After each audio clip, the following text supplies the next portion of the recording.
Hello everyone, welcome to my stream. I'm DC. If you're new here, sorry I gotta put in my headphones. If you're new here, I'm a producer, streamer, moderator of many places. I do all sorts of things, wear many hats. You can find out all about me by going to my website, dclasair.com, or find me on Blue Sky and all the other places, same name. It's real easy. Anyway, my website, dclasair.com, which you definitely should go to, is powered by Doros, a new link in bio site. Check them out using my affiliate link. And if you like what you see, sign up for Doros Pro and use the discount code DCLasair to get 30% off for 3 months. And they share some of that subscription with me. All right. So welcome on in. Glad to see you all here. Hopefully we can launch you into a good weekend or make your day a little bit better. Went out to dinner with friends yesterday, so that was good.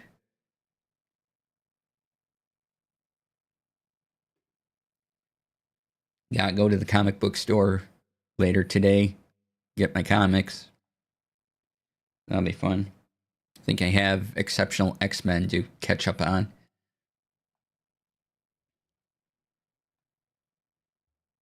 And tomorrow I'm running my home game of D&D. Yay! I'm looking forward to that.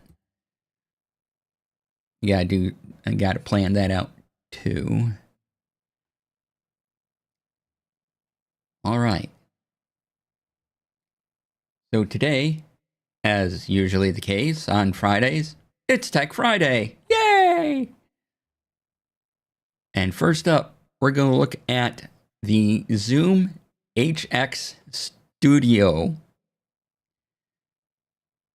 which is not related to the Zoom teleconferencing software. This Zoom is a company that makes microphone products, and they had a product, I think it was the H4n, a number of years ago, that was really popular, and they've been around since.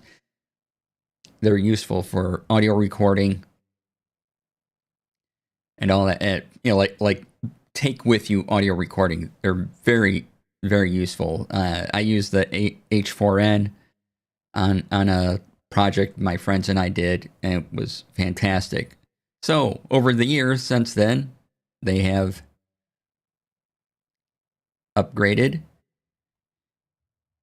to the H6studio. Yes, H6studio is crammed together. There's no space between the 6 and the studio. And they give you that. Whoops, that.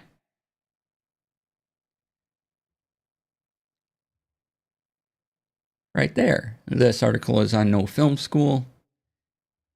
But first, here is the product page from, where's this product page from? B&H Photo. If you want to check that out. And here is the article we're about to take a look at, which goes into a great amount of detail. And let me copy that. All right, so let's dive on in, see what it has to say. Boop. All right. So if I embiggen can I embiggen the picture? No? You don't want me to embiggen the picture? Well, crud. Doesn't want me to embiggen the picture. Can I embiggen the picture on... Kinda, sort of, yes. All right, so here is, we'll start with the mic. They sort of, all the H series products has this microphone that does this, and it picks up audio really well. So this was kind of the first design thing they did. And it didn't have all this fancy stuff. It had a screen that was at the top. Let's see if I can zoom in a little bit here. But now, the studio mode has a plug-in here, and notice there's a little button here. You can take this off and put other modules on top. You can attach 4 XLR mics to the side, each with its own gain level. You can also have a little module that you can plug another mic into. You can plug in lavalier mics. And it really is kind of like a portable audio studio. It is pretty amazing. It's $400, but it's pretty cool too. So let's go back to the No Film School article. And I'll link to this video at the end of it. But 32-bit float recording, 132 decibels of dynamic range. Basically, any mic you plug into this, you can do a quick setting, and you don't have to worry about... Let me adjust my camera a little bit. There we go. Horizontal camera looked a little off. You can basically plug in, as you can see in this picture, or microphones, and you have audio recording. It records audio to an SD card. You can plug in lavalier mics to it. You can use the top microphones. Has this handy panel. And it has great anti-clipping measures on it, so you don't have to worry about if you talk too loud. It should, bring the audio down so you're not peaking.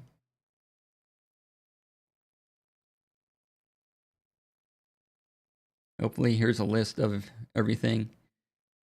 And if you want to hear this,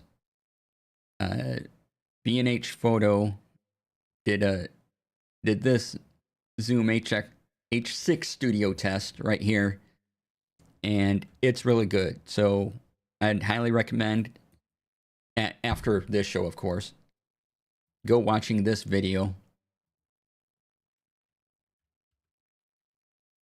if you want a demonstration of its full potential.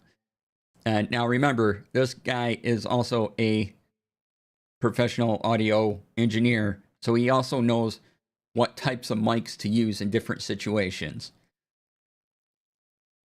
Because this does they do a little cooking segment where they make guacamole dip, and they do a band with drums and a saxophone, and there was another instrument too. I can't remember what that was. And put it all together, and it sounds fantastic. Again, just keep in mind, he knows what he's doing with the types of microphones he's using too. So you'll see a variety of microphones, and there's reasons for using those different types of microphones. The cooking segment, it kind of experiments with different mics. So the lav mic and shotgun mic, and even the mics right in front of it. And it goes over the different modules you can put in this top area here to do various things. Is great. Let's see, what button do I want? Oh yeah, my virtual stream deck now just has an launch Obsidian button, because I use it often. So yeah, this module right here can come off. You can place a little plastic covering over it if you're not using this at all. And a variety of things can connect up top here.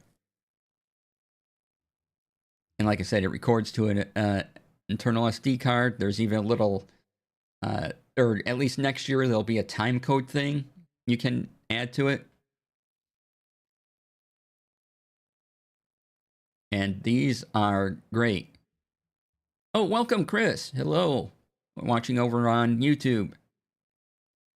Welcome on in. I'm DC. I talk about tech on Fridays, thus I call the show Tech Friday. Amazing how that works, I know, right? You can find all my stuff there at the link that went in the chat. I usually talk about tech, TTRPGs, and a bunch of other things. So come on in. Very simple and consistent branding. Yeah. Hi, Brian. I'm also over on Twitch and Moonbeam. Springleaf, hello. Who else have I said hello to? Rex, hello.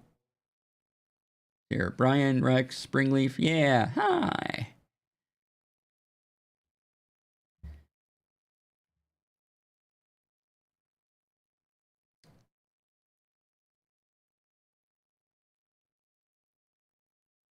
Saw this on an article from Zoom, right? Yep. This is the Zoom H6studio. The double S there trips me up. This is a upgrade to the H5studio. Years ago, I used the H4n, which even that was fantastic. And this is just even better. If you do any type of field recording, I'd highly put this into your consideration. If you need multiple mics, even if you don't need multiple mics, the Zoom recorders, and maybe you can get a cheaper version of the Zoom recorder where you don't need the multiple inputs. The Zoom recorders are very good.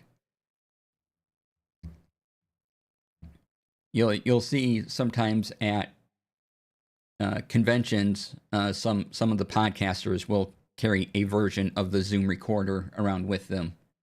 And you can always tell because it has this microphone styling right at the top. But this thing is impressive, and my battery level is critical on the mouse. So let me... I got a wireless mouse, y'all. Fortunately, I can plug it in, too.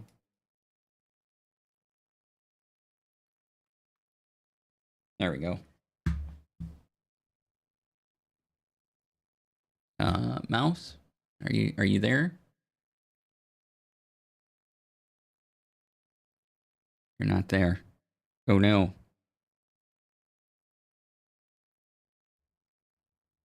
Wait, is charging separate from...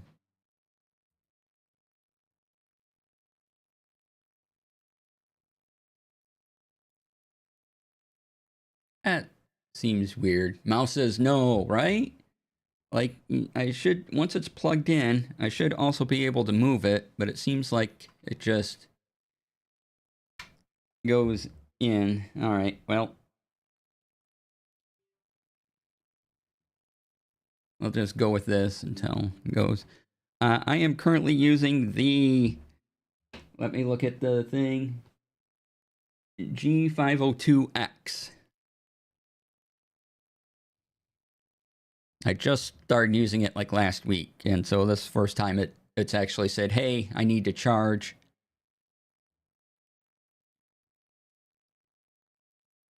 And it's pretty fantastic. I actually won it in a giveaway, so I got lucky.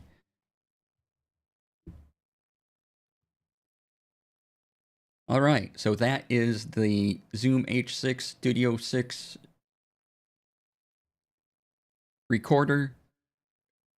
Is fantastic. It is an excellent mouse. This thing feels great, slides really well. I have nothing but good things to say. But I do have my backup mouse. Is the other end of the cable? Yes, I have the... So on my desk, I have the cable for the mouse plugged into this thing here, which is the little USB thing, and then I can just plug this right into the mouse, which is what I was doing, and it was starting to charge, but it wasn't showing me the mouse cursor. So this goes right into the PC. All I have to do is unplug this bit, shove it in, and it's a mouse. It should go, but it decided not to.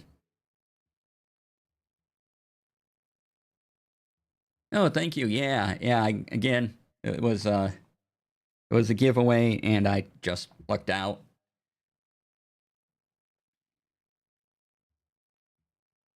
Let's see. All right. So that's the Zoom H6. If you have any other questions about it, do my best to answer. Check out that YouTube video by B&H. Gives a great sound comparison. Again, the advice for any microphone that you see or use, or see, you think it looks good, watch a couple of YouTube videos on it, because people have hooked it up, put them through stress tests, and all that. Again, the useless curses I have uttered when only one end was plugged in. First at the device, then myself. I mean, I've done that too, don't get me wrong.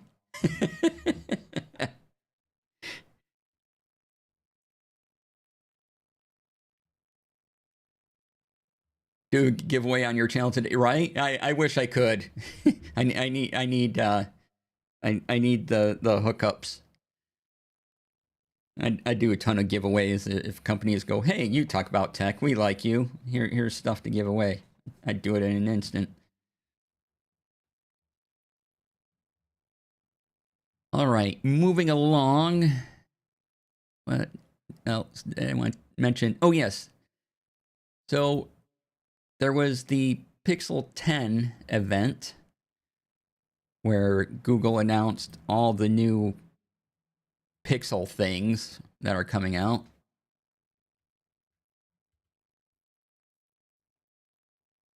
There you go. Of course, it was a AI bloatware stuff. But this is the article from Engadget. Oh, look, the Pixel event announced the Pixel 10. Amazing how that works.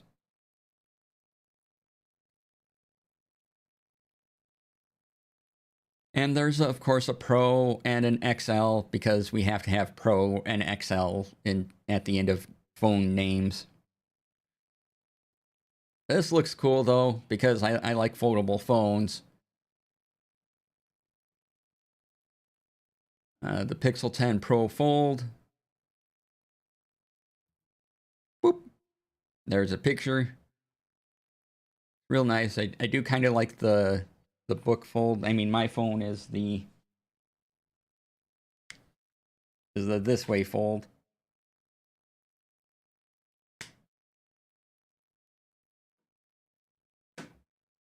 Made for Google event. Wasn't awesome this time.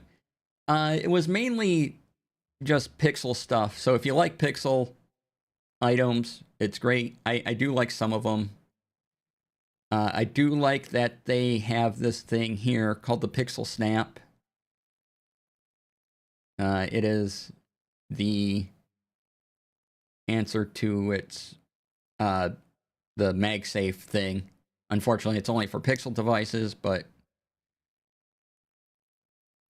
it's such a good idea. I like it a lot. AI updates, we don't care about those here. Pixel Watch 4. And also the Pixel Buds 2, Pixel Buds Pro. Good set of headphones.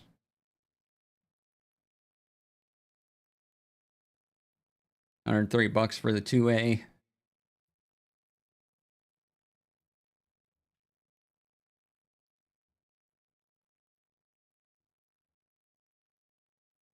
And then they have some heads-on stuff you can look at if you want to, but yeah. So some cool things, otherwise your standard device upgrades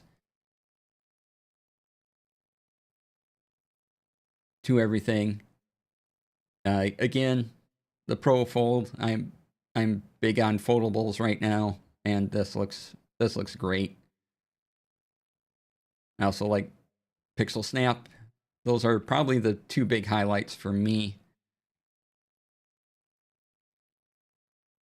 Pixel Watch 4, it does look good. I'll give it that. Nice colors, solid looking design. And I haven't heard anything bad about the Pixel Buds.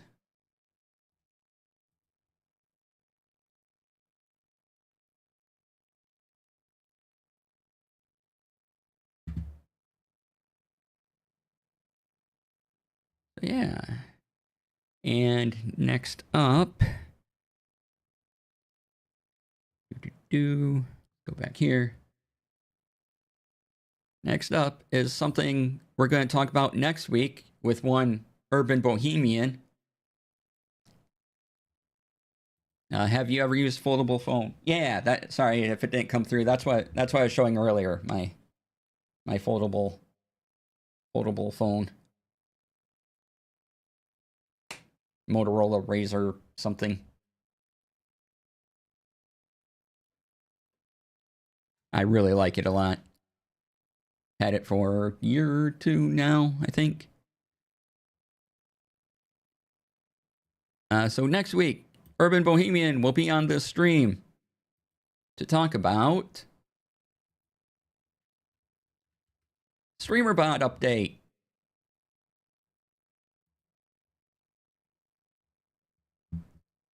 Which that link is to the change logs. You know, Streamerbot runs this stream. It finally has a dark mode. Yay.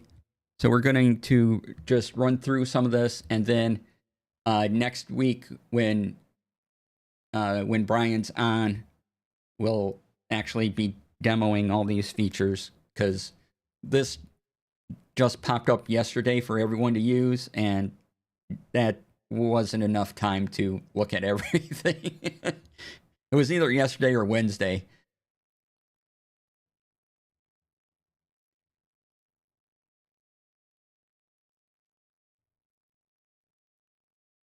Let's see here. I will, Energy Wobs, I'll get to your question after I go through this. I see it though. Again, the main developer is Nate1280, and there are a couple features that he's put in behind a paywall at either $2 a month or $3 a month. And that would be that. That is incredibly low cost to support and everything. There is the Dex 2. So if you remember, was it a year or two ago now? Probably a couple years now, where I had Brian on and they were able to control some of my stream. So we're doing that again now that they updated the module that can do that. So yeah, Brian will be able to do things, and I'll have no idea what he's hit some of the time. So it'll be fun and chaos. But yes, dark mode, kick integration, cloud backups, custom webhooks, which is fantastic. And there's the Dex 2.0 talked about.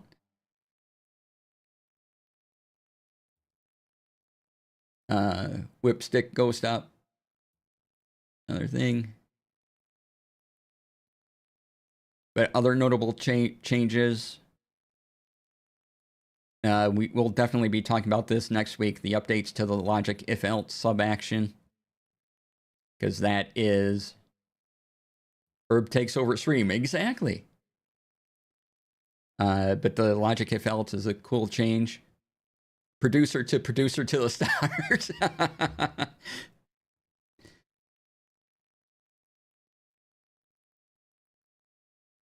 Support for YouTube. There's more meld support. And just a whole bunch of other things. Look at that new feature list.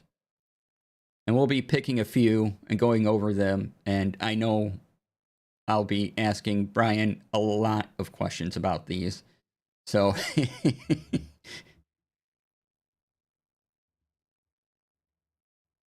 but yeah, so if you haven't updated to the new Streamerbot and you use it, now's a good time. And then come back next week, Friday. And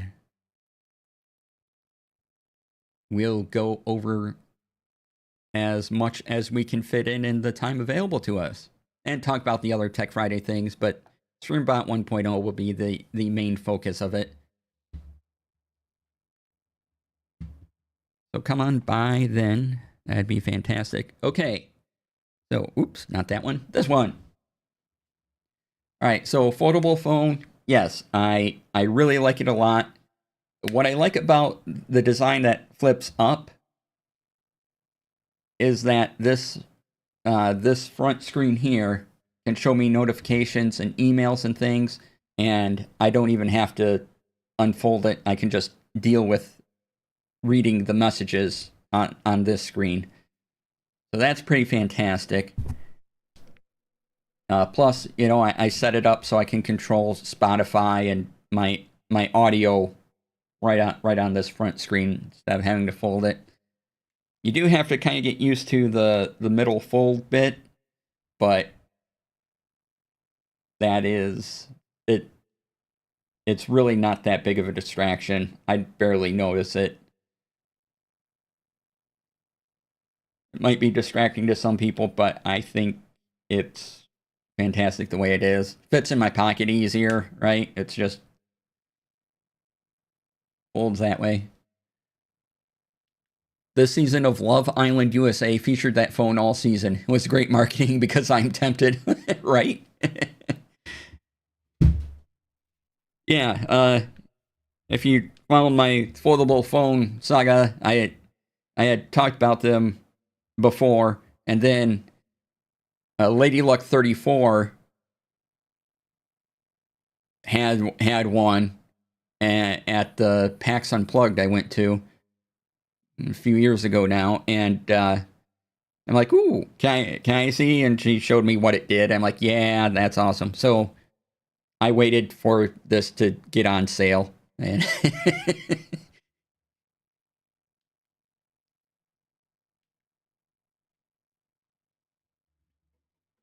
and then because of I use Google Fi for my cell phone service, and so they were having a deal,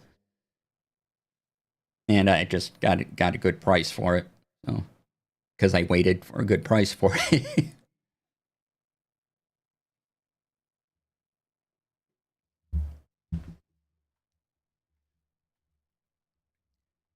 All right. What else do we have? Just updated and reinstalled. This is all new. Yes, it is. The menu's different. It's much more attractive UI. They did a lot of work on elements. Like this version has been in, you know, the alpha beta process has been about a year long.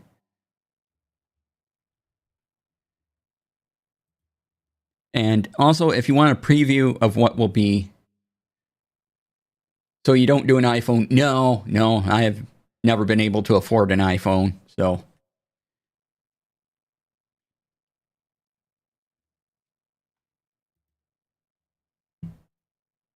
let's see here.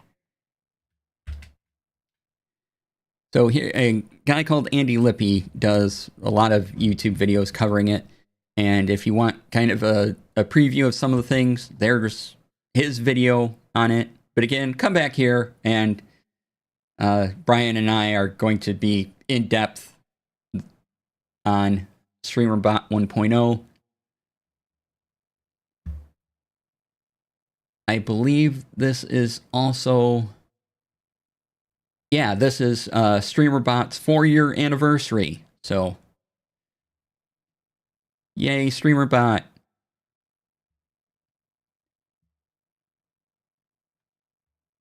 All right. Phone I would love to see make a comeback is the BlackBerry.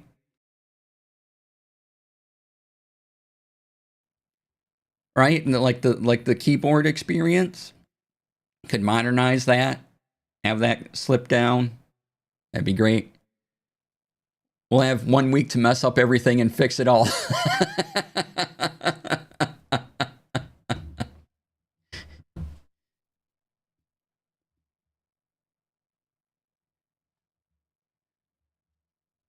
Streamerbot is like, if you heard of Atom, who does the Atom vertical plugin, they also have a bot. Oh, the questions are fine, Energy Wops. It's great. It's like Atom, or what's the one Steven uses? Mix It Up, I think. And there's something also called Firebot. And basically it's if you want more control over your bot and streaming stuff than what, say, Nightbot or MooBot gives you in your Twitch streams, Streamerbot allows you to program buttons and actions and do all sorts of things in chat. Every time you see a message from my bot, like my link in chat, every time you see a link or an exclamation mark command, that's going through Streamerbot out to everyone. Yeah, bots to support live streaming, as Brian says, so it has commands, timers, moderation tools, all that fun stuff. And there are other bots out there. I prefer Streamerbot, so I talk about that. I'll at least mention other bots and look at them, but the focus here is going to be Streamerbot. And that's another reason I like Streamerbot, is that Streamerbot runs on my machine.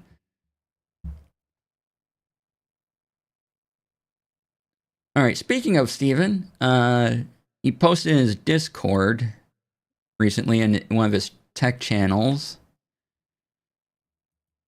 about these monitors. So I'm like, ooh, that'd be a good thing to talk about. So we're gonna.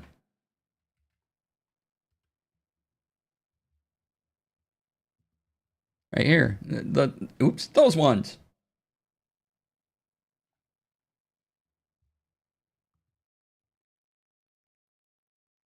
So the 4th gen WOLED Gigabyte and the letter number thing here.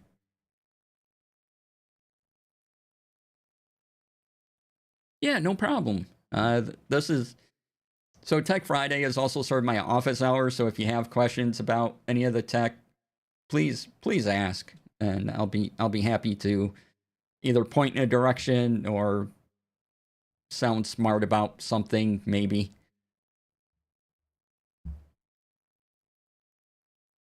So this was news out of Computex 2025 back in May. It's a 27-inch OLED monitor, 2560 by 1440 resolution, 280 hertz refresh rate.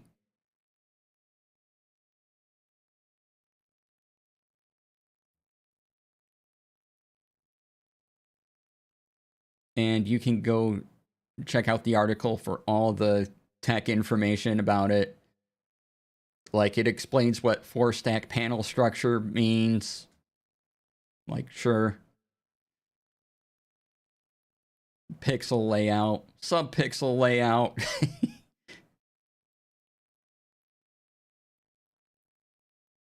There's a video, but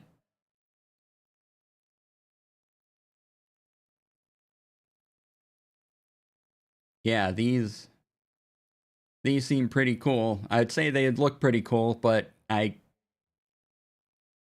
can't, because you're looking at the pictures through your monitor as the website displays them, right? And not the monitor itself. It's the ads for TV on TV problem.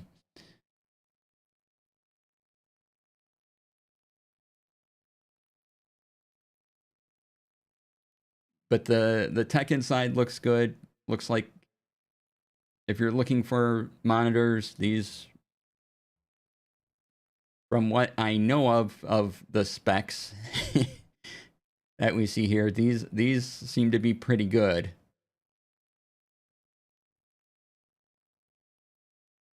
Especially this thermal system thing. I kind of like this idea.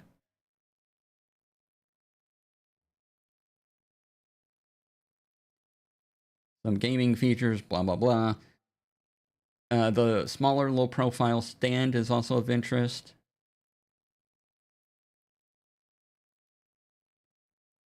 All sorts of plug-in.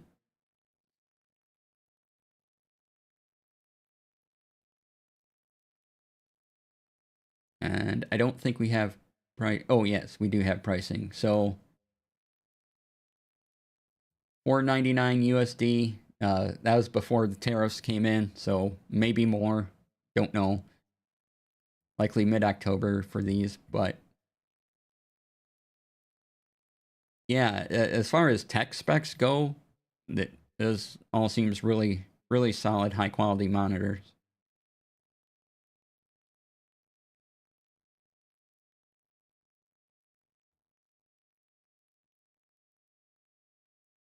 And I wanted to make sure we knew about them.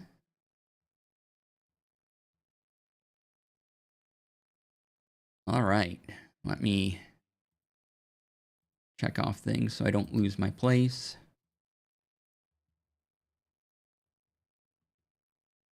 All right, and now get into a couple bits of gaming news. First thing I wanted to talk about was this article posted in IGN about Vampire the Masquerade Bloodlines 2. So there's finally a sequel, going to be a sequel to the Bloodlines game.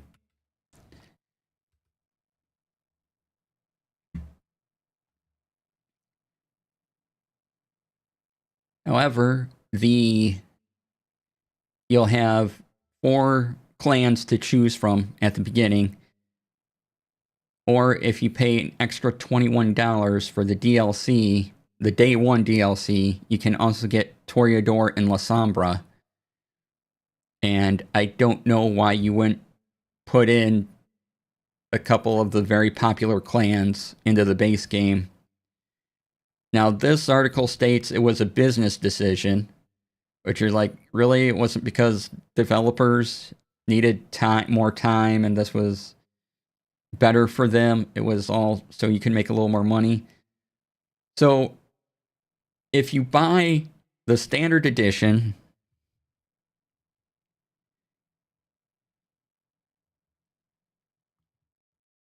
and paywalling Toreador is absolutely a business decision because come on, right? So if you get the standard edition, $60, the DLC about $22, right? Or it comes included as part of the premium edition of $90. Well, if you add the 60 plus the 22 here, you get a little over $90. So it's just cheaper to get the premium edition that includes the DLC. Yeah, La Sombra wasn't a clan you could play when the game started. This is true. I could see maybe La Sombra as a DLC, but I don't know if there was more stuff about the developers and it wasn't framed. If the company didn't frame it as a business decision, I would probably be more understanding. But that whole we didn't do it because it made less work on the developers or they needed more time for things or that's just the way out. Saying business decision is what is kind of driving me up a wall about it.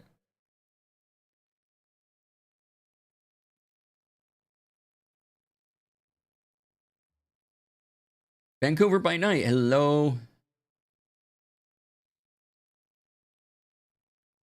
Think that paywalling venture would be a business decision. It seems like some court-based politics. Excellent, Rex. Very good.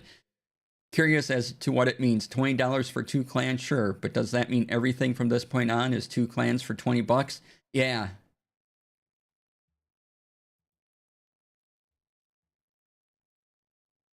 Yeah, and the 4 clans you get, I'm like, okay, so you get your tank, your magic user, you know, little bit of roguish tendencies here and there. Fine. You have to dip early. Have a great. Well, thanks for being here, Rex. Come on, come back because I'm talking about Obsidian again in a little bit. So watch the VOD. Seems that language is for investors and higher ups and not for us who will buy the game. Exactly.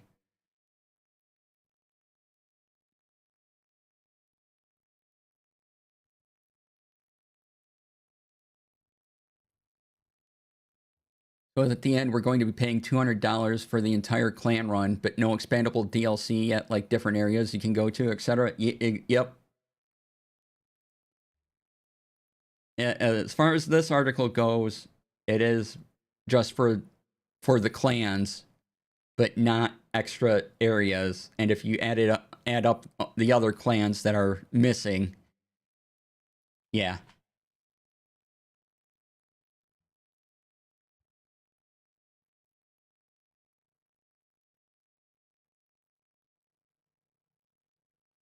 And I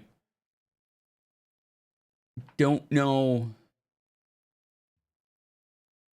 why you wouldn't include Toreador in one of your 4 clans in your base game. I don't get that, but it's a business decision, so, you know.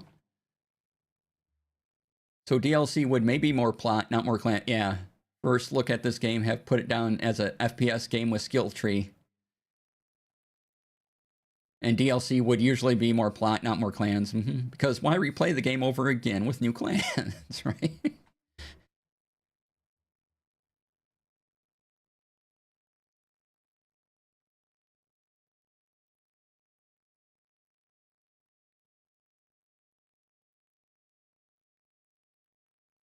And like, I think we all understand this, but IGN was told that additional content is pretty typical for games. Yes, we know. But that adding fan-requested content comes at a cost.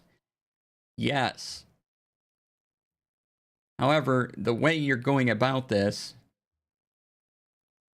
dear game publisher, seems sketchy.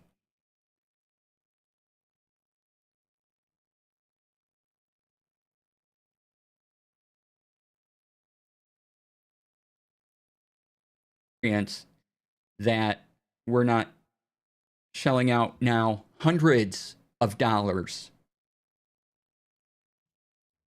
to have the complete game.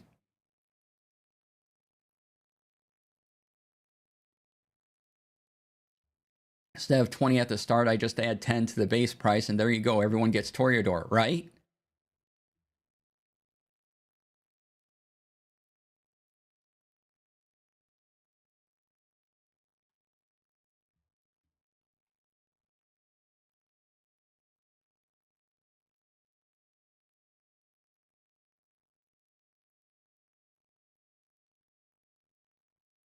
Yeah, so I wanted to get that discussion out of the way. And if you want to keep talking about it, by all means, we can. But that's pretty much all I have to say on that personally. But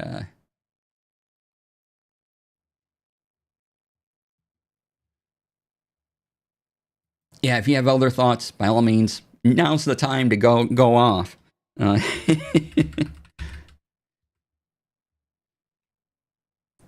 Because do we have one more bit of gaming news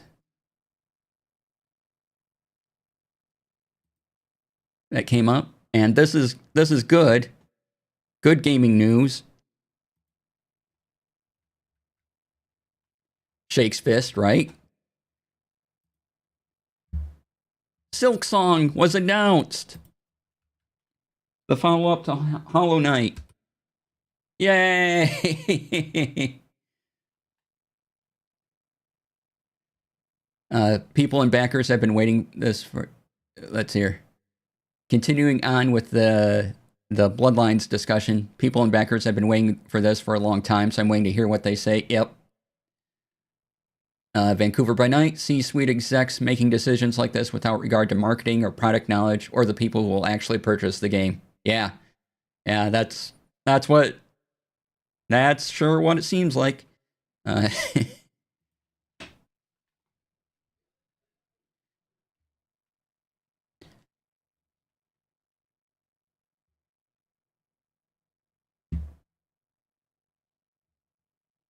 Yeah.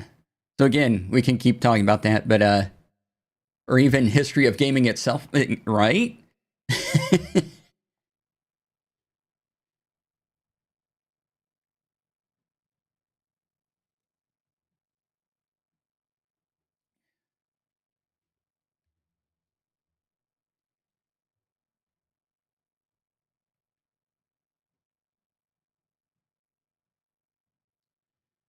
Urban Bohemian is on YouTube and Twitch and an excellent streamer in their own right, and also my moderator, yes. And you should definitely check out Urban Bohemian's content on everything, everywhere, all the time. Gamers have been traditionally well receiving to things like every single time, right? Like nobody likes this. But yes, Urban Bohemian is brilliant. That's why I have him on the show every so often when I'm like, ooh, here's a topic that Brian is going to be really good at. And so I'll be like, hey, would you please come on? And are you free, please?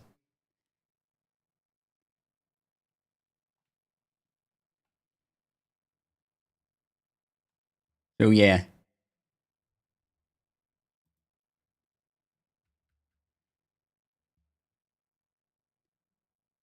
And you'll also find me hanging out in Urban Bohemian's chats as well.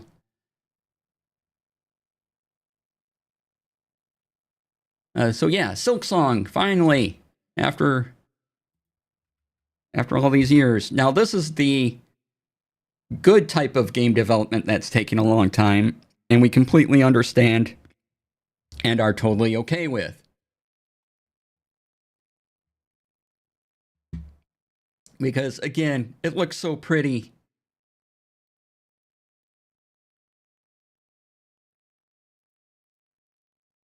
And you get to play in the haunted world, and there's a whole YouTube trailer, and it'll be available on everything. And it'll have an amazing soundtrack. But yeah, look at these.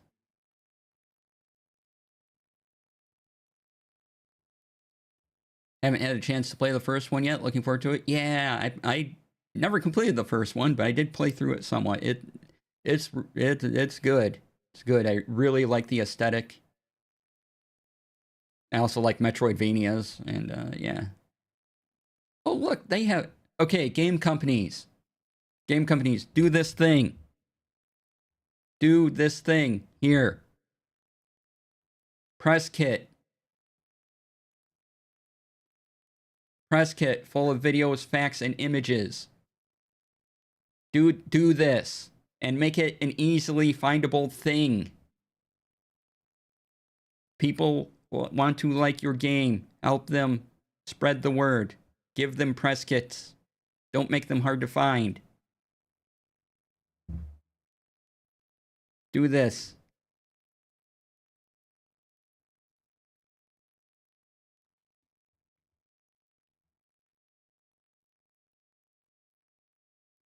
And yeah, you can see Team Cherry there. And this is also clever. You can preview the soundtrack. Brilliant. You know, we've gotten a lot of amazing soundtracks this year. From South of Midnight to Expedition 33. Silksong's gonna have an amazing soundtrack. We're spoiled in soundtracks right now. There's been a lot of amazing soundtracks to games this year.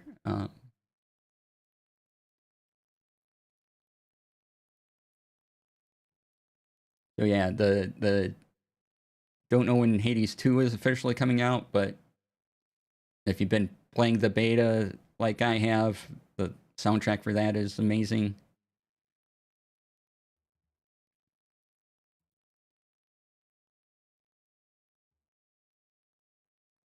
as well. All right, we're about time for break. And I do want to go over Obsidian bases again. Waiting for the inevitable Hades God of War crossover. Yeah, that'd be cool. Those two studios should talk to each other, make that happen. That'd be wonderful. I do want to go over Obsidian a little bit because I've been working with bases for a while, and just to show what I'm doing with them, and also not only bases but also organizational thoughts on how I organize stuff. And while it may not be the best for you, I think being exposed to ideas about ideas of things is very useful.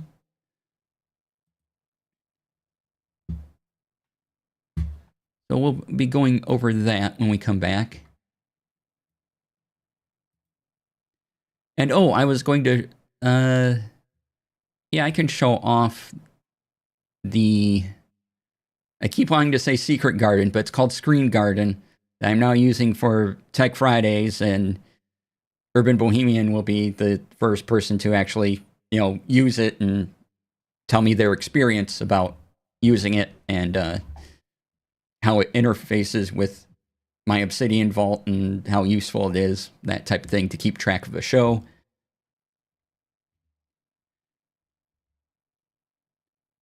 So we'll talk about that when we come back from break. Again, 5 minutes. If you're on Twitch, I'm going to run some ads to keep away the pre-roll ads. And then after the Obsidian bit, it will be the normal time to relax, wind down. We'll talk about some other TTRPG news. And yes, and the ads give me money, so stay tuned. Keep your stream and volume on during the ads. Even if you get up and stretch and walk away, that's fine.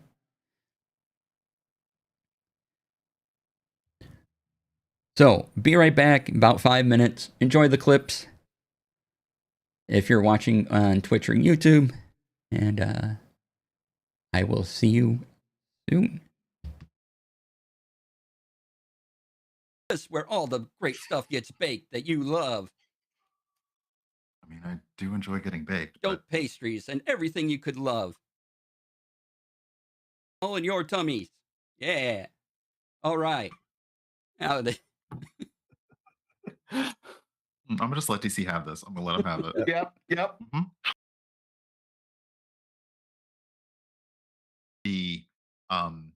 With Jasmine talking about Desi Quest, and their Kickstarter was fully funded. They had a $50,000 goal. They ended up pulling in $150,000, which $150,000. Think about the numbers that DC went over for a half an hour of like one show or a season. That's still like a lot of money, but it's not like 6 seasons of a 10 episode series. Like it's not that kind of money. And they are asking for, they're planning on being like all together live on location in the same studio with production, audio visual effects, good rates for their cast and crew. That's not a huge ask and I'm going to put this back on people, if you believe that the people working on these things should be compensated well and fairly for their work.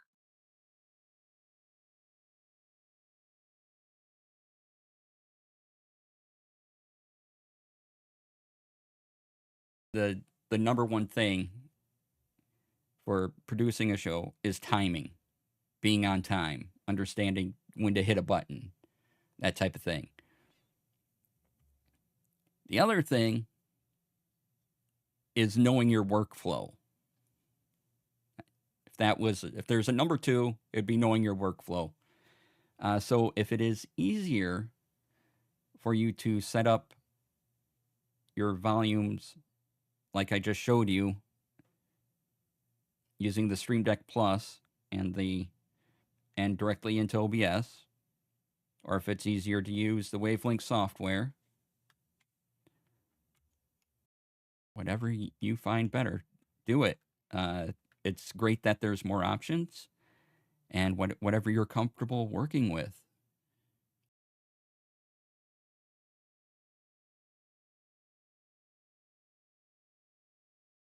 And with that, his size grows to 10 feet. His skin becomes a flaky crust. Skeletal wings of butter spread out from his back. And a rolling pin of necrotic energy forms in his hand. Choices were made, and we respect them. Wow. The pie missiles go from 2 to 4. There's 2 below his arms, 2 above.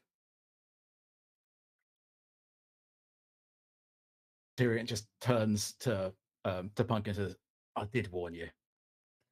Question. Yes. Does this count as a humanoid dying? No. Just changing form. Dagnabbit, okay. This was his magical girl transformation sequence. So.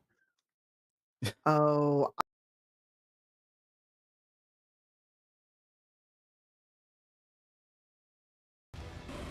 Oh my. That's a bottle full of nope. An arcane beast? No, that's a bottle full of nope. Like a big heaping mound full of nope.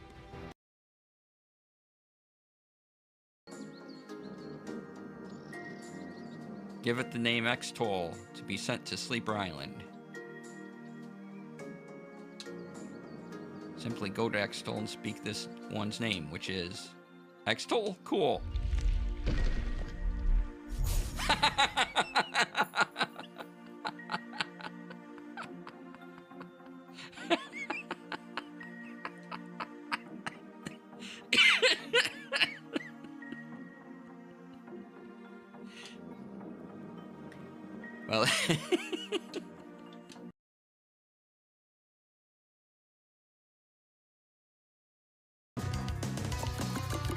Well, what is this? Oh, nope.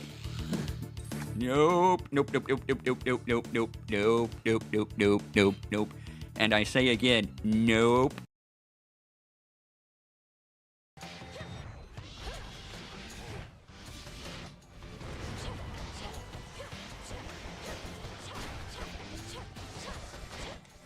Hey, no laser zone. No lasers. None. None. All right. Welcome back, everyone. Thanks for sticking around through the break. And welcome.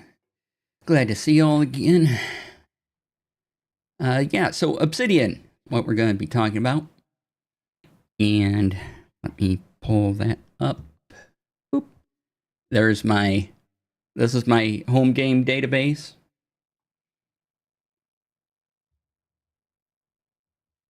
Right here. Bam, demo window. So as you see, I just call it Delirium Databases. And then I put in all the views I want here. So my characters, Bilgrin, Tuck, Zenith, my players. Oh, let me do the zoomy in thing. Boop. There you go. And I also have adventures, and the properties I have revealed are, the file name, the session date, the location where they take place. These are all in the properties field.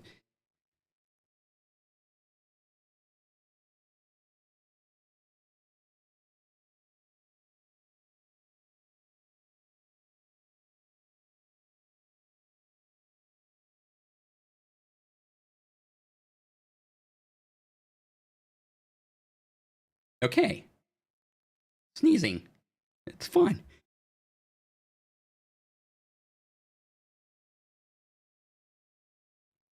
All right. Hopefully that's out of the way now. So, when you create a base or a database in Obsidian, you can filter out the things, but to show these are properties, and so I just check them off. And I can go do adventures. Let's go to the Unbound Books of H. Collins. And so you can see in my properties menu, I have location, players, characters, you know, the session date. And so databases allows me to organize things by what I put in the properties. And you just select what you want here. Can also do like math formula things that I don't understand yet.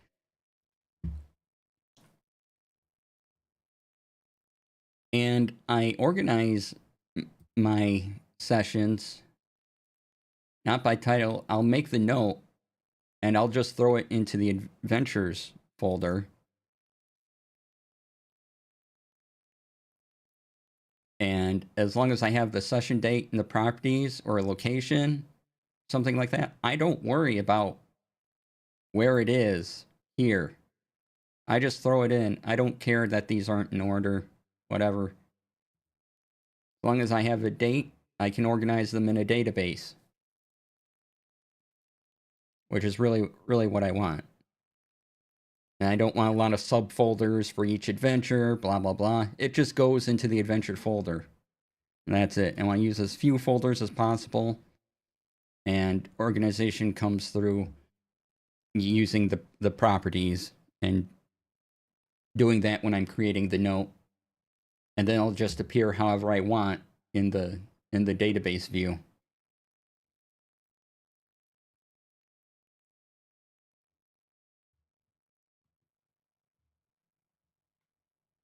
So yeah, I'm want to use as few folders as possible. Throw them in. That's how I have all my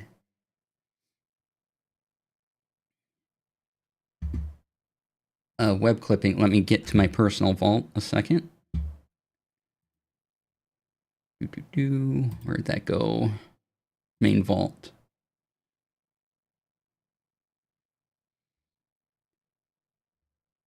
So here's kind of where the thinking on thinking comes on in to play.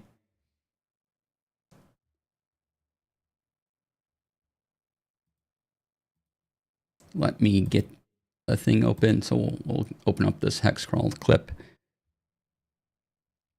All right, so clippings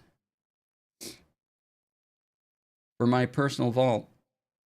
I don't organize these. I just click I use the Obsidian web clipper, which automatically takes it from the web page to my vault, puts it in, and great. And whatever it says, you know, author at hexcrawl, that's not the author's name. This is usually wrong, but I can fix that if I want to. But I don't use the author or things because the author name will be usually in somewhere in the article itself. So I don't organize these. What happens is this is just the dumping ground area, right? And then if I'm like, well, I am having a couple ideas on things. So I started to have thoughts about hex crawls, and I created a research folder for hex crawls. And now I took the clips, and as you can see, I made a database within this note, and I took the hex crawl related things and just put them in here. I created a filter where it said, okay, give me the hex.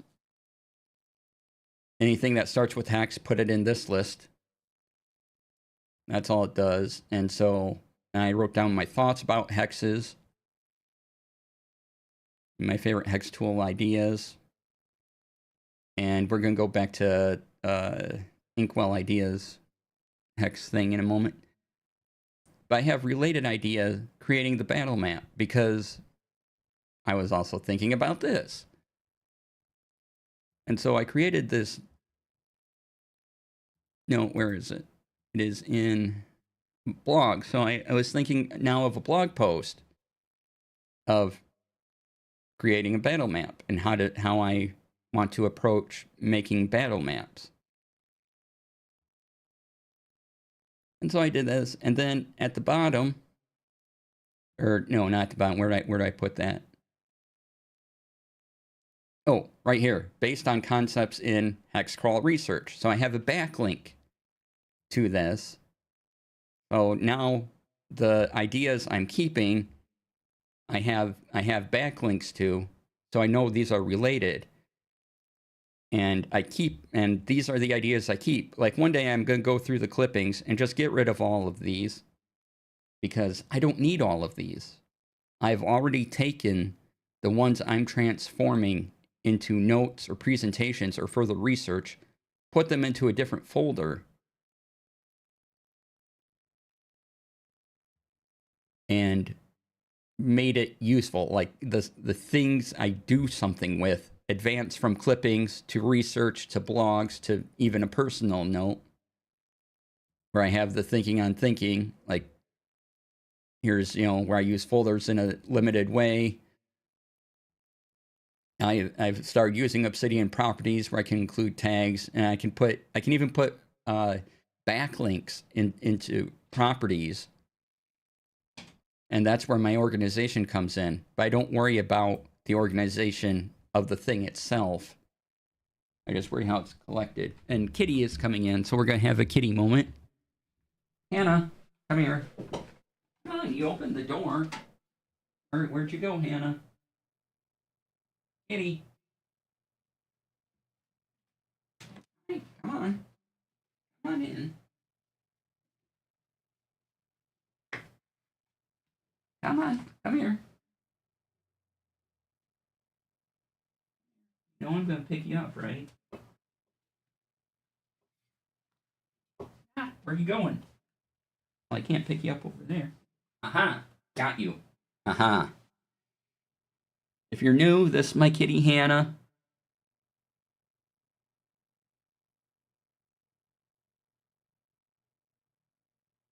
She turned 4 this month, I think. Springleaf says hi.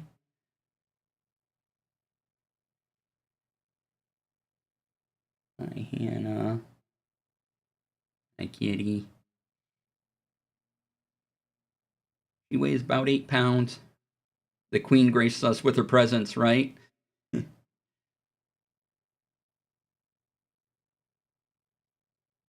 Hi.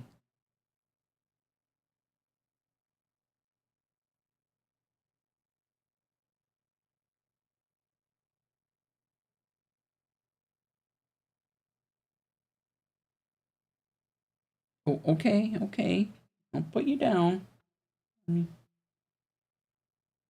you go.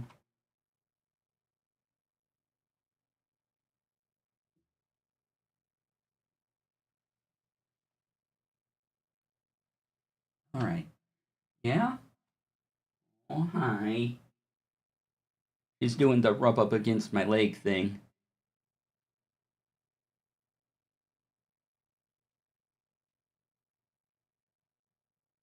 Okay, come on. Go. I'll turn on some music while I take care of the kitty.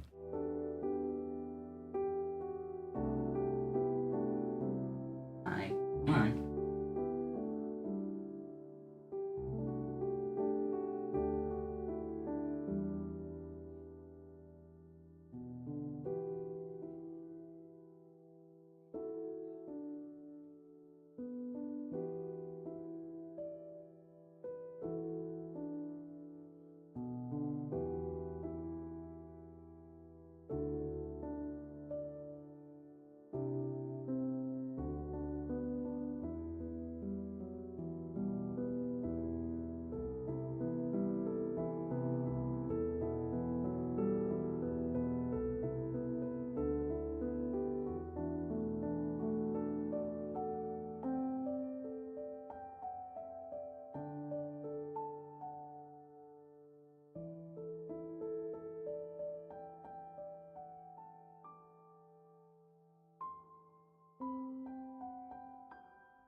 All right, kitty's happy.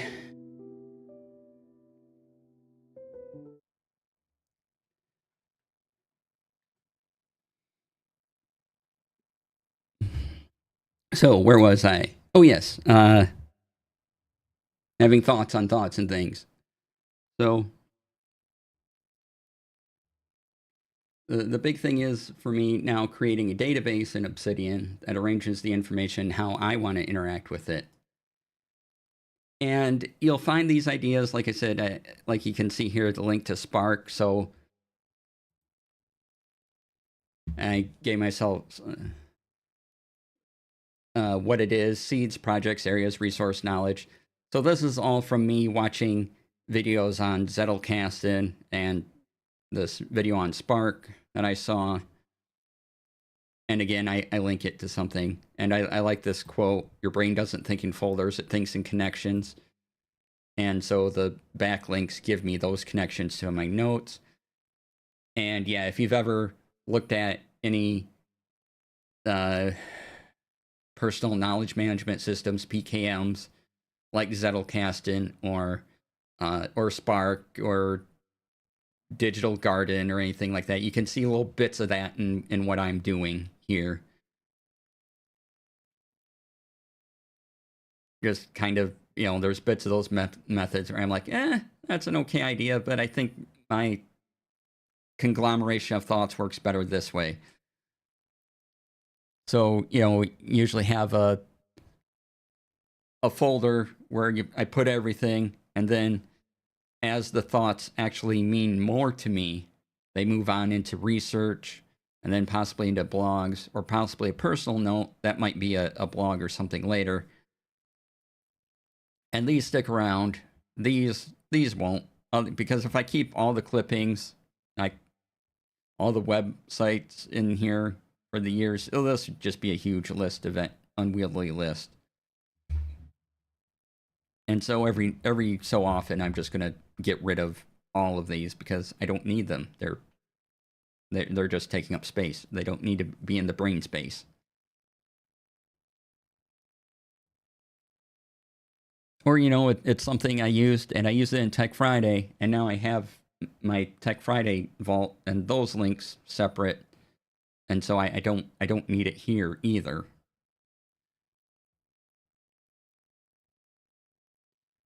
So yeah, it's all about getting stuffing, then having a thought like, oh, this is neat, because I am going to use hex crawls when I move my group over to the Shadow Dark TTRPG.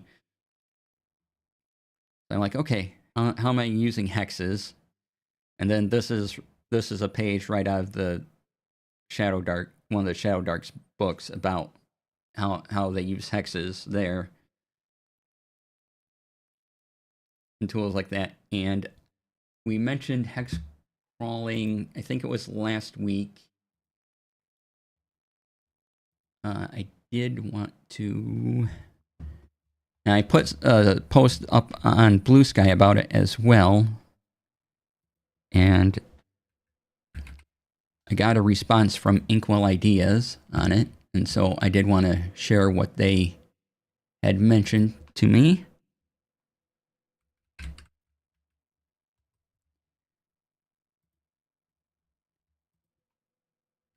Is that their program Worldographer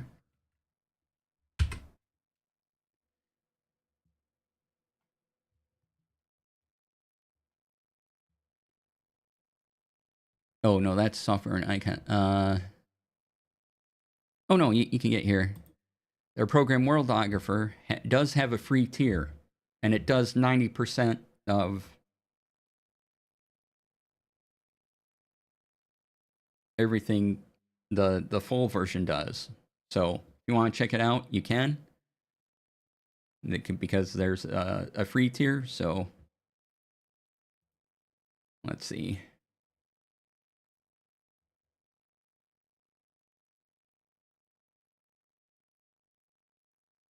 So yeah, this, but it's once I have some money for it, probably be an investment.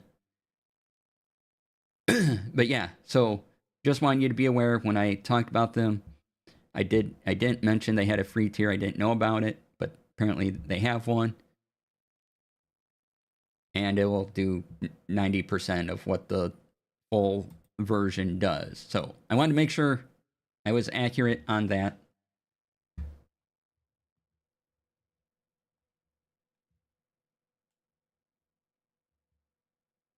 And then I did want to show off Screen Garden. I talked about this on Monday, and it's thanks to all of you that I was able to get Screen Garden.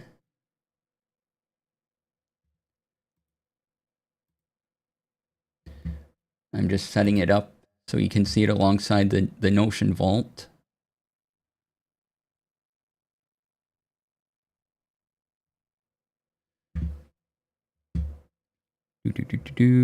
Or not the Notion Vault, the Obsidian Vault. Sorry.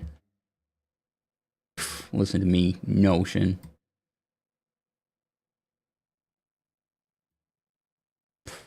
Okay, and then we need Screen Garden here.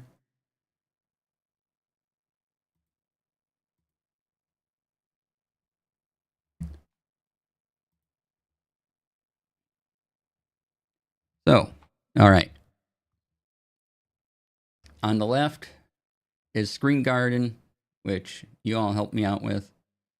Then on the right is the Obsidian Vault. Now, as you can see, I'm in the links folder, the Tech Friday links for August 2025. Here's the ones for today. Right? Checked off all the boxes I didn't need, or that I've gone over already, didn't need. But as you can see on the left, like if I click this box, you'll see an X appear pretty instantly. Like that took no time at all for this X to appear here. I checked off. So, and then for next week, when Brian's on, I already have it set up for Streamerbot. And I have the date up here. And if I wanted to type more in, just to show you kind of how instant this goes, like it already made that checkbox, and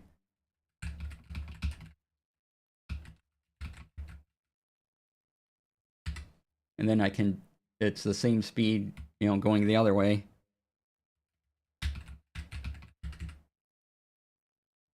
So very fast talk between the two, and you don't need to download Obsidian. Like I need Obsidian for this to work, and the Screen Garden account. And then I can send a link and a password over to Brian, and they can access this vault. And so I have folders for run of show, guest info. Again, I call this idea dump. Again, just where ideas go. And guests can create a new note. Notice it appears here as untitled. You can delete it. But if you go up here, up on the top, you can change the title.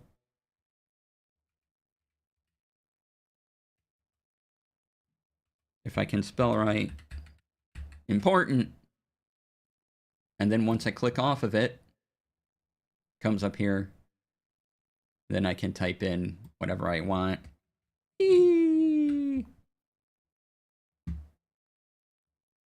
And now it's over here in my vault. So yeah, I really like this because you only need a web browser, or the guest or other user or team member, or however you want to say it, only needs a web browser to interact with the vault, and then they can take it and move it. And now important note is in the links note, and I can also delete it. And now it's gone. And I like how quick this goes. And once I click off it here, back to links. And then you can see the markdown here, which is what I like.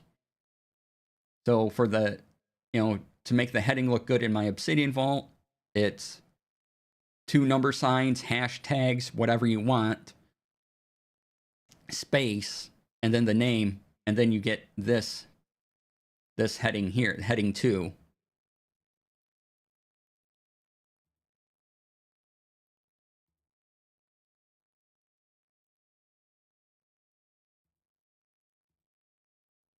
Where'd you go? What happened? Where's my stuff at?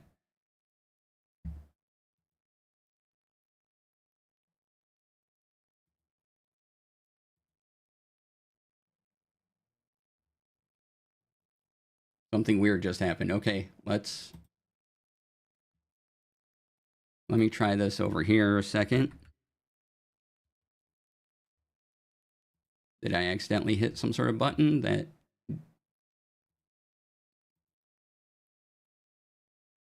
Oh, there we go. Okay.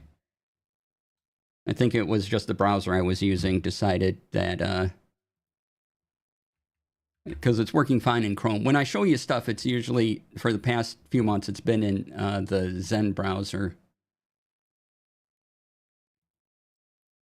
And sometimes the Zen browser doesn't want to go. All right. There we go.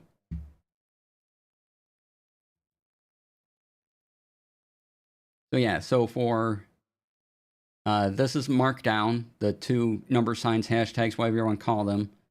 A space makes the heading. Right, so it'll look like this to people using Screen Garden, which again is at screen.garden. And then to make a checkbox, again, what I like about this is you can just look. It's dash, space, left bracket, space, right bracket, and another space, and I have this checkbox.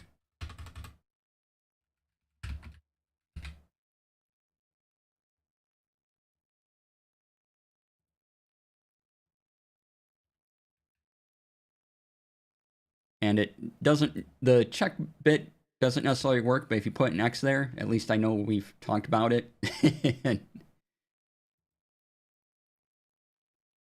I can move on. And what I like about this is that it keeps it all in plain text. Screen Garden doesn't understand Obsidian plugins. It's largely just text, and that's all I need. I just need for guests or other people to be able to type what they need and then have a little bit of formatting.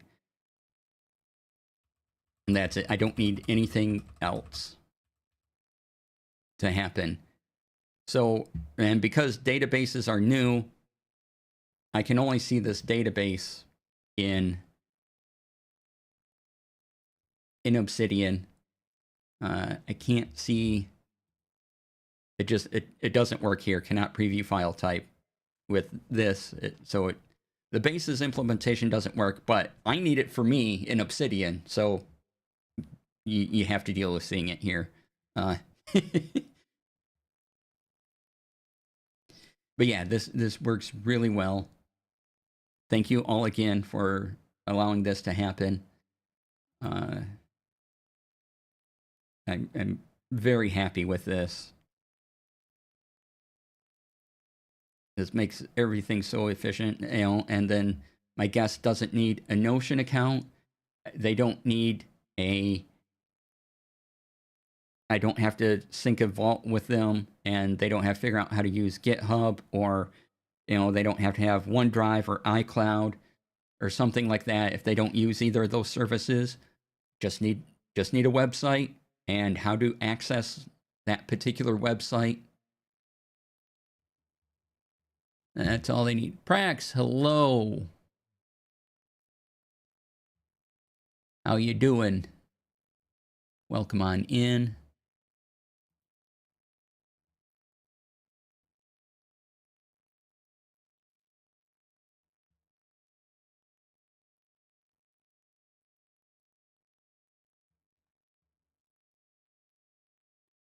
Oh, very happy you got the thing for the vertical thing for Twitch. Yeah, thank you. It is. Yeah, it's still an alpha, and there's a lot I don't like about it. I'm just happy that it works, and I'm gonna, you know, as it updates, I'll let you know. I'll let everybody know that it's updated.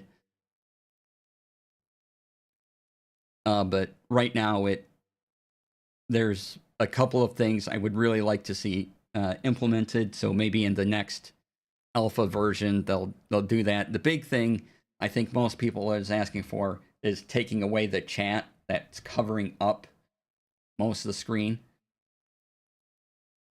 And I'm still working on getting, yeah, that's in the Discord for the alpha of this. I think that is probably the most requested feature. So they know it's a thing.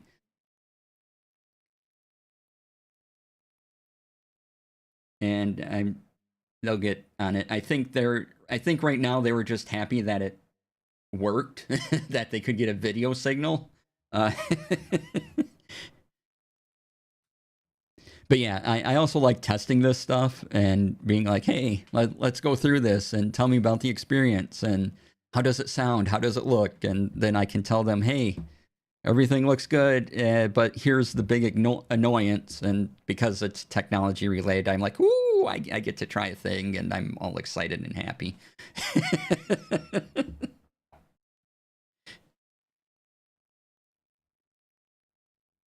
But yes, I will update as there are updates to talk about with the Twitch vertical thing, which so far is much easier to use and to implement than YouTube vertical as far as live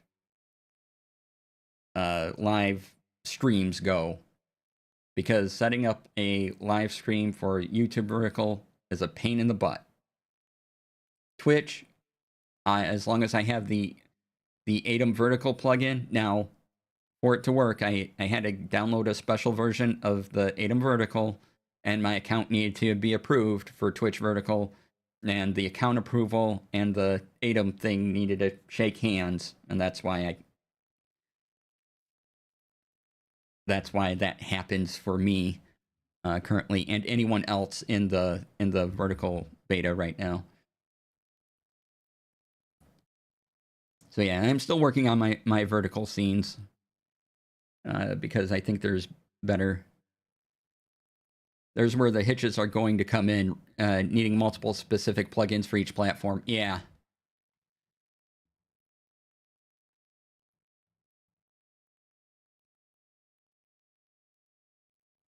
Some point it's going to be too much for streamers to bother with unless the streaming software bakes it in. Yep, exactly. And I think Meld is working on it as well. Just make it come in.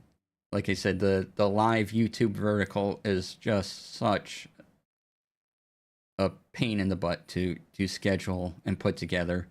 Like if you're recording a video and then uploading it to YouTube Shorts, that's fine. That's a different thing altogether.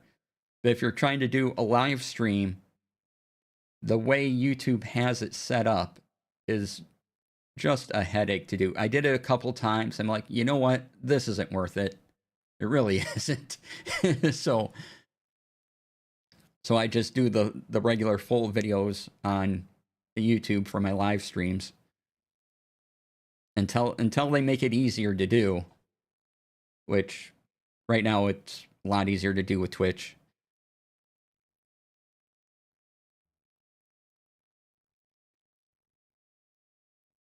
So yeah, if you're interested in Obsidian, and for some reason you're not using Obsidian or Markdown, even if you don't like Obsidian, I highly encourage learning Markdown.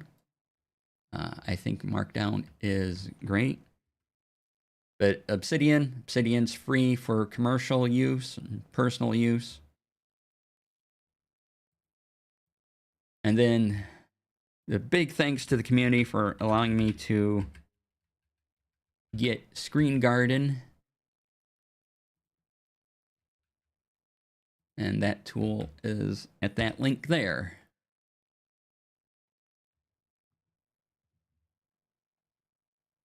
So yeah, I am very happy with how this all works.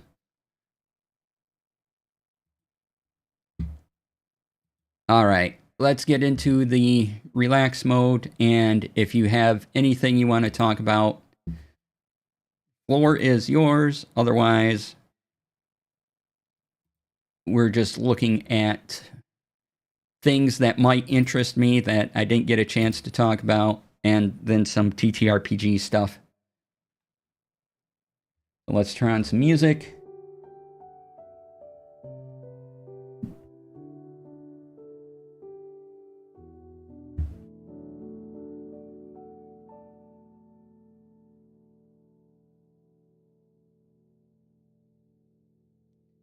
And look at some any tech that has come out recently that has surprised you. Ooh.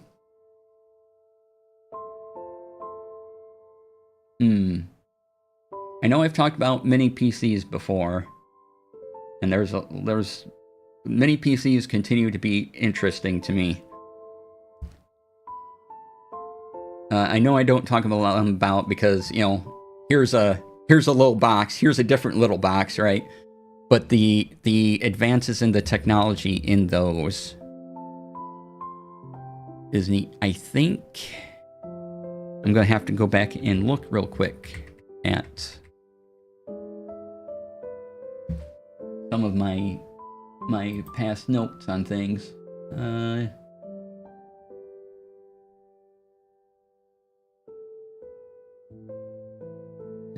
As soon as I can find it, there we go.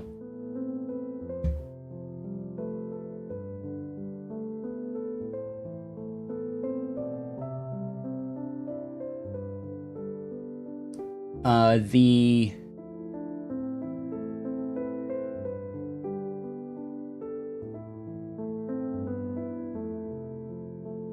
lot of the stuff that Rode has been doing with, because the other product category I'm finding very interesting are the portable microphones. Like with the Rode wireless micro camera receiver, that thing, and just the mics you can attach to your shirt. That's seeing that explode has also been pretty good. And just the other companies coming out with innovations to that space.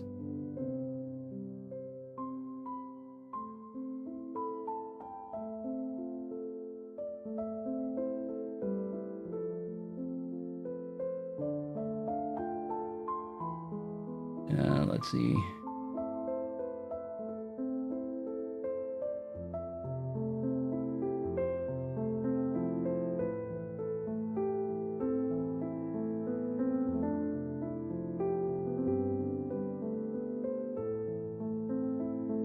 So yeah, the wireless microphones that you can take anywhere, and definitely the mini PC market.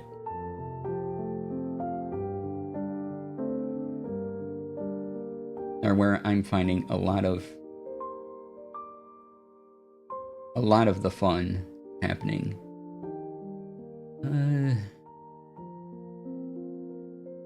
But truly surprising.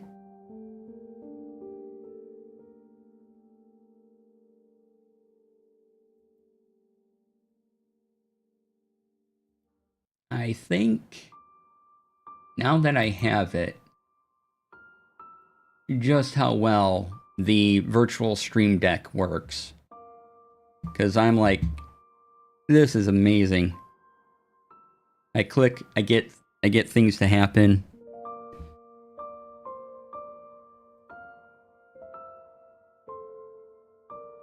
Right, so go back to the demo window. And then where's my program? There we go. So, you know, here's what my virtual Stream Deck 2 is. I program a mouse button. Oh, look, here's all of my buttons. I want to open or close Obsidian. I want to close Obsidian, it's long press. There, Obsidian's closed. Want to open it? I click it. Obsidian's open again.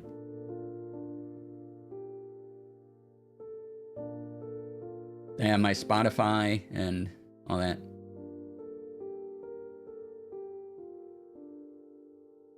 Tempted by the virtual deck if it can sit atop things and not be captured by OBS. Interesting.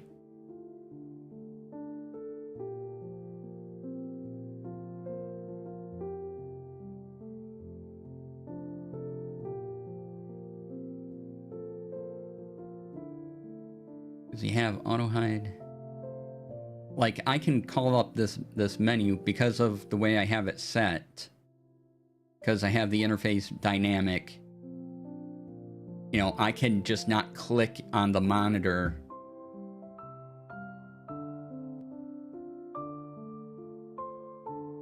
And like, okay, I want to activate Obsidian. There, I activated Obsidian, but the thing was on another screen. But yeah, that's not the same as, can it not be captured by OBS? That I don't know. That will take more research.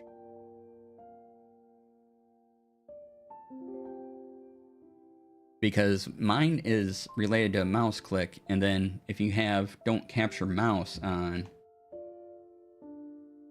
would it still appear?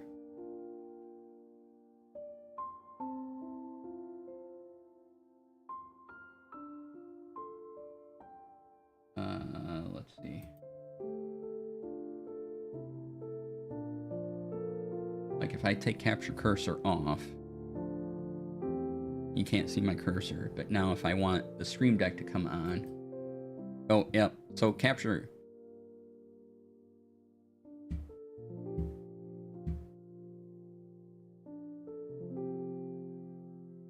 So yeah, I don't know if there's a way to do that. Capturing a specific app so the virtual deck doesn't show, but the game, okay.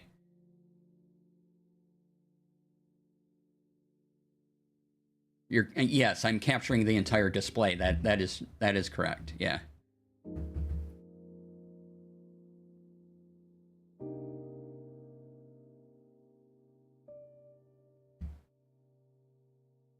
I don't know. I will have to try that. Prax, you had it. Anyone else had problems getting Stream Deck to work even? Guess that's something to test later. So Prax, what's going on? What have you downloaded the are you on 7.0.0 or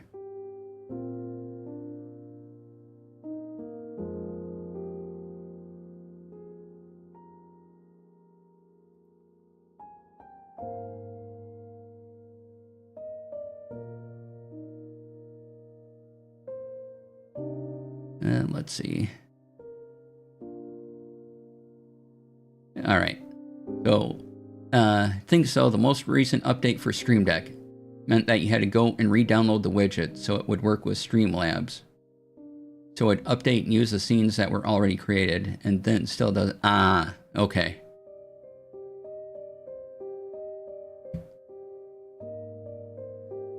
Yeah, I don't use Streamlabs, so I'm sorry. I can't be of use to you here.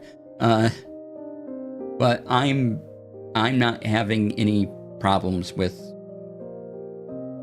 any of it. All my buttons have worked.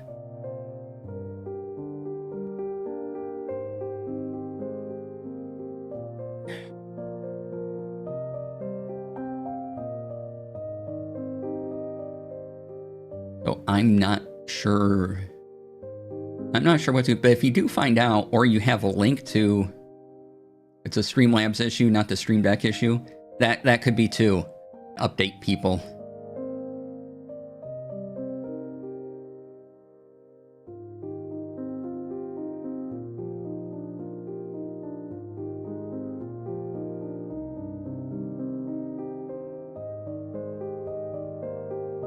But yeah, if you want to keep talking about it, that's fine. Like I said, I'm just looking for articles now, so you have more to say on it, by all means. Okay, not seeing anything there.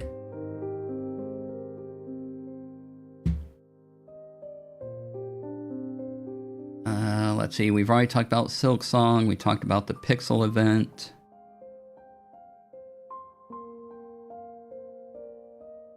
We don't need to talk about any of that.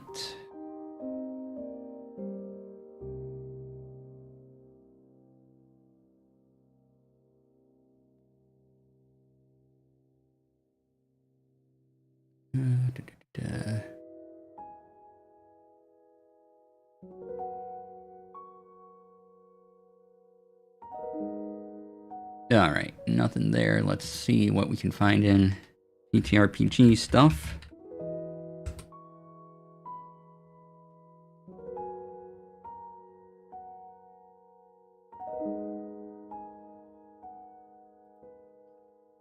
Open the usual. Oh, there is new Unearthed Arcana came out yesterday. The apocalyptic subclasses Unearthed Arcana. So if that's your jam and you want to eventually give feedback on it, there's the link.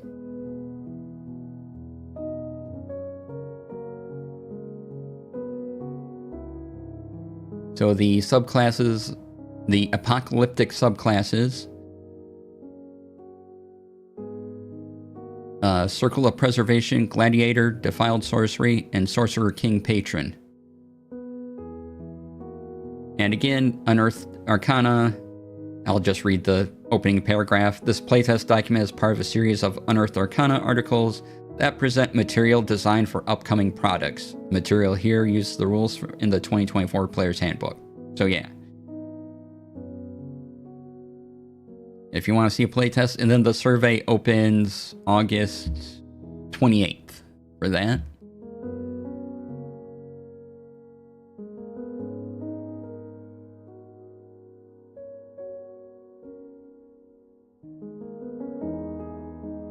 We can talk about Critical Role Campaign 4. They're doing a West Marches idea. Still using D&D. And the idea is it's a brand new world.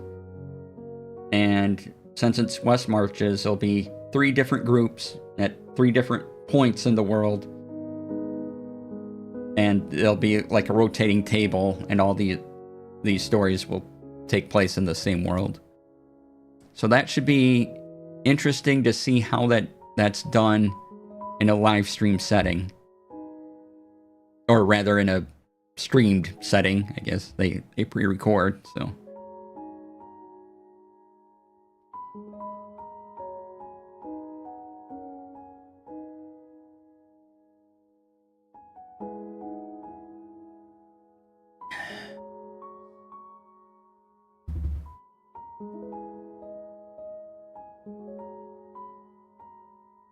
I did that with... Oh, your mech tongue campaign. I'm like, tongue campaigns. Do I want to know? But mech tongue campaigns, yes. Complicated, takes planning, but can be done. Awesome. Now I want to know about tongue campaigns.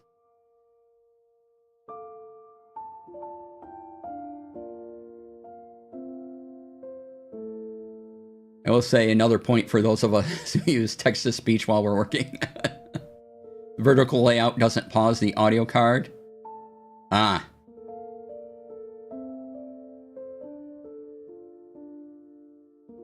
Interesting. Vertical layout doesn't pause the audio card. Just if you're giving feedback. Yeah. Okay. Let me mark that down, actually.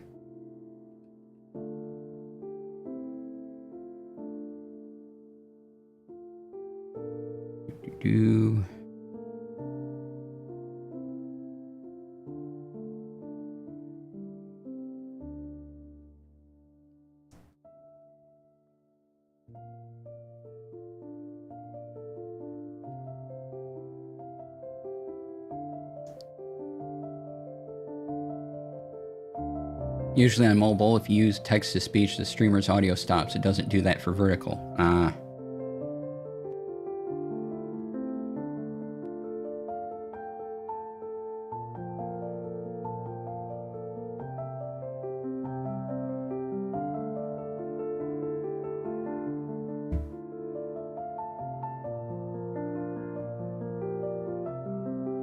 All right, I have that recorded down. I'll get that in a Discord message over to them.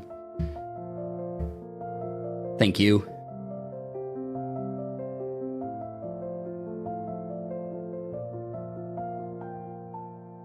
Watch the VOD for the Obsidian stuff. Yeah. And welcome back, Rex. Glad to see you again.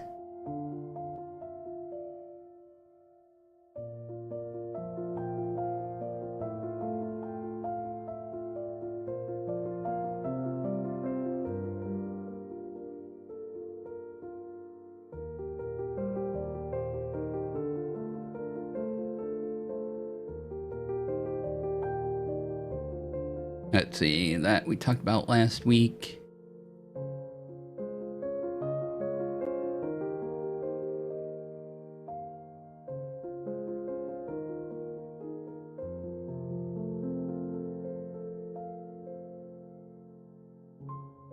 Okay.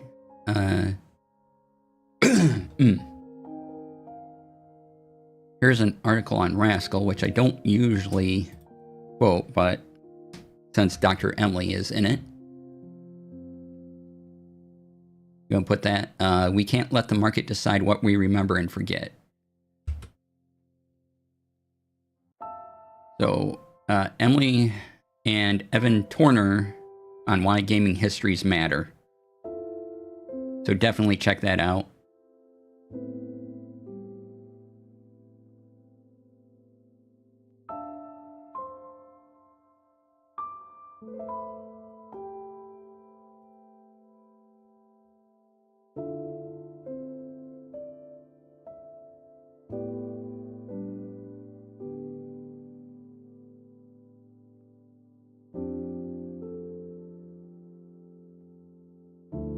We'll put that up.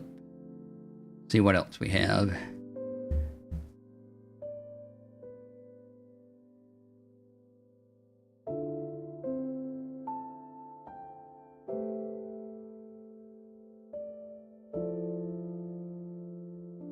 Yes, same. I know I will be getting it as soon as possible.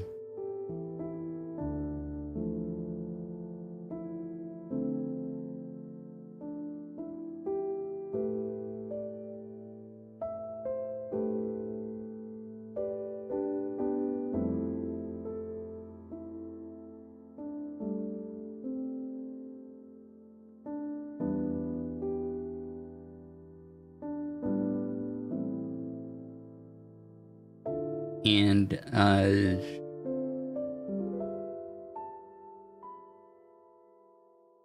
can we also all celebrate the first time in almost 30 years that a movie soundtrack has 4 signals in the Billboard Top 10? Nice!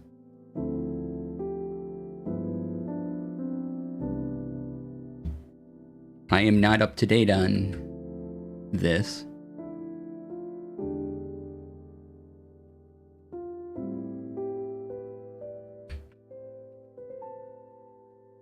Oh, K-pop Demon Hunters, right? Yeah.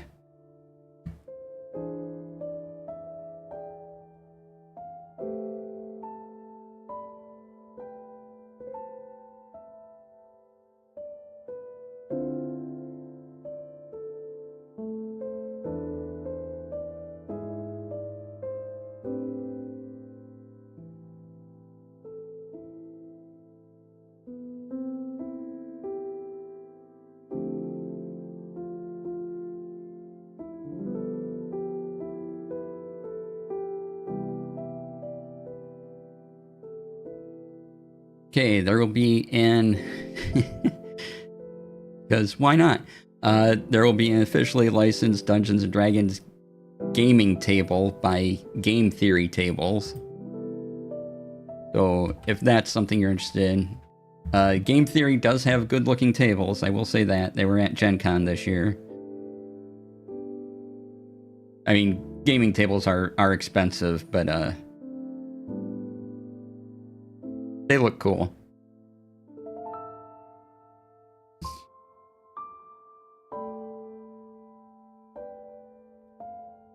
I am impressed with that. I think I saw, you can 3D print your own gaming table and like put it on top of a table type thing, and well, that's wild to me that we can do these things.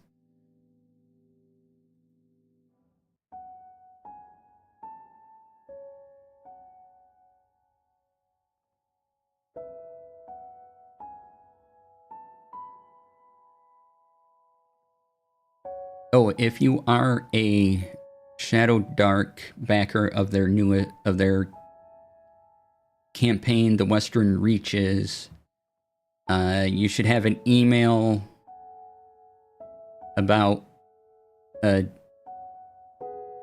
preview for another one of their little easing type things that come out. That's like an adventure in a small book thing. So you should have, if you're following Shadow Dark, if you got into their last Kickstarter.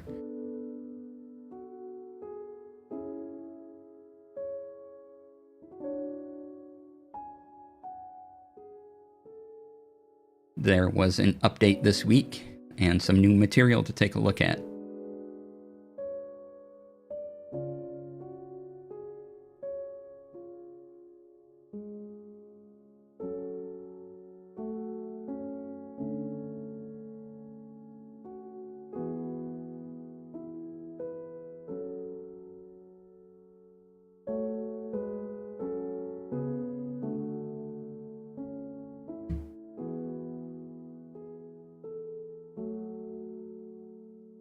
And let's see here. If you are interested in volunteering for something at PAX Unplugged this year, Paizo has a call for volunteers if you're interested in running Pathfinder or Starfinder.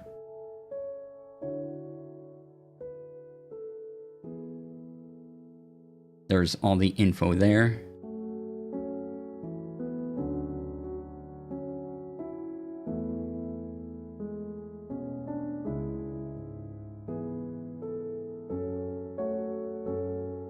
Oh yeah, Ian World. We'll mention this as well. Wizards of the Coast has released a new sci-fi TTRPG called Exodus, which is a tie-in to a video game.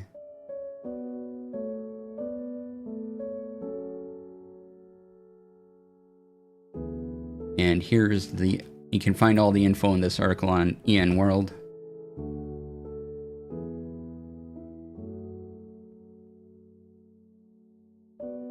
There's a free to download character sheet as well. And it's a 5e game system, but with things that make it sci-fi themed.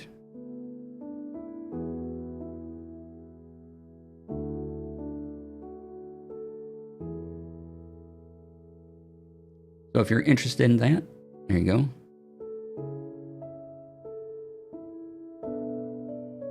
And oh, here's something that just came out an hour ago, and we'll wrap up pretty soon here. From Modifius, they've given Ian World an exclusive first look at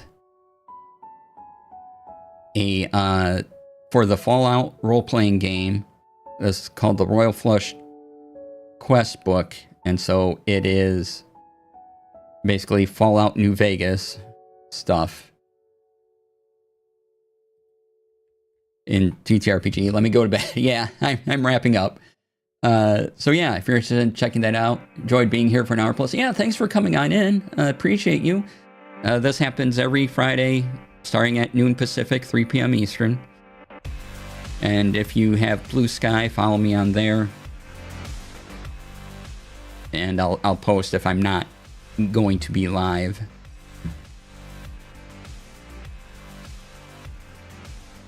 Anyway, that'll be all for this week.